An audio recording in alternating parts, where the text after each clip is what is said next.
Hey everybody, Mike B, aka the Fifth Beetle. I know I'm gonna get a bunch of those comments, as I always do when my hair gets longer. Big fucking deal, I don't have any grooming standards to uphold. Winter out, my hair is gonna be long. I know I look like a little dirty hippie wearing camouflage, but you're gonna have to deal with it. Anyway, we're gonna get to it because there's a lot of shit that I want to cover in this video. So, as you may or may not have seen, Classic Firearms, a company that I do not support or like at all, scored a bunch of super rare, rusty shit, surplus stuff, rifles, etc., from a goat barn or some shit in Ethiopia, right? Isn't that just swell? For those of you who know how this video is going to go, you're thinking, yep.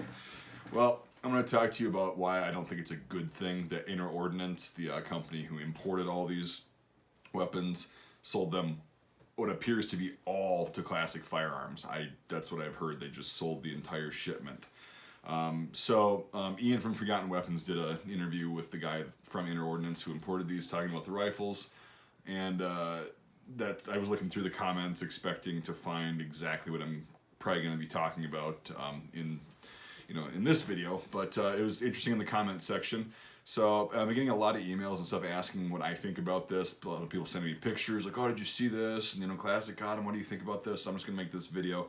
I already covered this in another video previously, but there's been a lot of new subs since then. So sit back and get ready for story time. First of all, I'm going to tell you why I don't think that it's a good idea to sell them all to one company. So it's going to ensure the prices of surplus firearms remain at grossly overpriced and inflated prices. I know the whole, it's not overpriced, the people are willing to pay it for it. I get that argument, but here's the thing. I know Classic can sell them for whatever they want, whatever they're selling for, that's the market value. Okay, I understand that too, but I'm going to explain to you why I don't think that's a good thing. Because it makes it almost impossible to ever get a good deal on surplus firearms. Yeah, I'm talking from me who has been collecting for 11 years now, or actually longer than that, probably 15 years. I already have a bunch of surplus firearms, I get that, but it's fun. It used to be a fun hobby for people to get into it because it was cheap and affordable. Now, it's just a collector's market, right? Just like old cars and stuff. So that's why I get angry about that, but this video is not going to be totally about that. So for the millionth time, if people stopped paying what these people are asking, it would eventually cause the price to come down, all right? Because these greedy ass companies would have no choice. I know I'm not a socialist or a communist. I am a capitalist as well, right? I own my own business. But if stuff's not selling, usually the price gets dropped, and I understand that. They'd have no choice at all except to drop the price eventually of this stuff to keep their lights on. And like I said, I get capitalism. I love capitalism. I think capitalism's awesome. That is not capitalism to me. That's just being a greedy fuck. But anyway, again, I own my own business, so I get this whole thing, but I also like stuff to move, and I try not to gouge on prices when I can help it. But anyway, so I understand the whole thing about capitalism, supply and demand. All right, here's the thing though. The company controls the supply, all right? And the consumer controls the demand. The consumer actually controls both, but for the sake of this little explanation, we're just going to say that. So the consumer controls the demand, both of which are factors in the pricing, supply and demand. Capitalism actually shouldn't be about, or actually isn't about fucking over the consumer or the company, right? But creating a competition system so that both companies with better prices drive consumers to their place of business, or not both, but just companies that have better prices and better service and all that stuff, create competition and drive the consumer to their place of business, thus forcing the other companies to compete or fail. That's capitalism, right? It encourages competition, and it's a really healthy thing that leads to a strong economy. Everybody wins, basically. So, there's a bit of a problem though with selling the supply all going to one company. I'm trying to figure out how to say this. Monopoly, basically. It's a monopoly on this current batch of stuff, and that sucks because there's no competition, right? And Inner Ordnance selling basically what I know of as all of their shipment to Classic is a problem in that respect because all of the supply is there, no competition. They have a monopoly, they can charge whatever the fuck they want, and people are going to pay that because it's a collectible firearm and it's an investment, and oh my god, even though the supply is there, like in the United States. It's not like we have a shortage of military surplus firearms, But hey, more power to him, I guess, you know. But for the rest of us who used to shoot and collect military surplus firearms as a hobby and not a private business venture, shit like this is what keeps the hobby pretty much close to fucking dead. And it sucks every fucking bit of fun and affordability out of the hobby that, you know, it used to have. Because my history and my investment, you know, whatever. But anyway, I should probably elaborate on why I don't support or endorse classic firearms, nor will I ever. So if you haven't seen the other video that I made in the past about where to get military surplus firearms, I tell the same story. So if you've already seen that, you can continue to watch. If you haven't, hold on. This is going to be a fun one, and feel free to listen. So remember about 5 years ago, and if you don't, I'm just going to say it for somebody. I'm going to talk, you know, and tell the story like somebody who doesn't know at all what I'm talking about. So about 5 years ago, Classic had a bunch of M39 finished Mosin Nagant rifles. They made a name for themselves big time because of that. Like, they were already known a little bit in the gun collecting community or in the surplus, you know, enthusiasts and hobbyists. But that's what really brought them into the, you know, the 21st century, we'll say, and really got them to start kicking ass. And that was a pretty cool thing, but there was a little bit more going on behind the scenes that involved a really good friend of mine who got absolutely fist fucked by Classic and Sweaty Ben at that time, because he was actually the one who was running the whole operations, it seemed, and who was talking to my friend on a regular basis. So definitely, I won't say who my friend is directly because he really doesn't want me to, you know, whatever, but let's just say he's in the firearm business on a very super small scale, an actual small business. So what my friend is really good at doing, and why he's been in business for himself for many years, is he's good at finding little corner stashes of like cool surplus firearms and knickknacks all around the country and offering them at pretty fair prices, because he's also a collector and likes to collect this stuff, and he likes shooting them. He's a military surplus enthusiast. And so what happened was, he found this company that had also been known, but they were very not internet savvy or whatever, but they've been known in the collectors community, who it's owned by a couple or one person, but that's a whole different story. And the husband ended up importing all these M39 Mosin Nagants years ago, like I think in the 70s or something like that, just, I mean, a while ago, and had been selling them at a trickle for years, right? So my friend kind of began to form a relationship with this guy and explained that he liked to hand select firearms, you know, as people knew exactly what they were going to get and all that stuff, and you know, sell them, and that's how he makes his living. So long story short, my friend was able to pick out some really nice, uncommon, you know, / rare M39s from that batch, and when the guy that sold them to him, to my friend, saw what he was posting them for on his site, he got pissed. Even though he wasn't actually marking them up that much. There was 1 or 2 rifles that were like super rare and hard to find that he marked up, because at that point it was a collectible rifle. It wasn't just something that you go out and shoot. So this guy ended up getting pissed off at my friend, and he refused to sell me more rifles.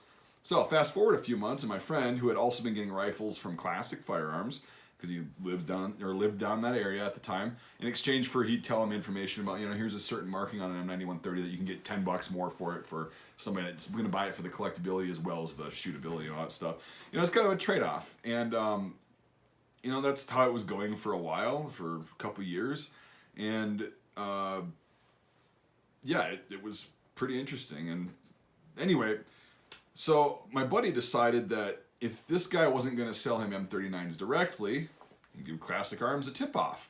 Then he could just, you know, they had way more capital than him to begin with, because they've been around for longer, and he'd be able to pick out a few rifles to sell, and then this guy had nothing, you know, because he wasn't the one who owned them. So that was a good plan in theory, right? And I understand that at this point my buddy was stupid and really, really dumb. We've talked about this, and he kicks himself in the ass for not getting anything signed in paper. But we both used to believe in a man's word and a handshake being worth something. So that's kind of how this went.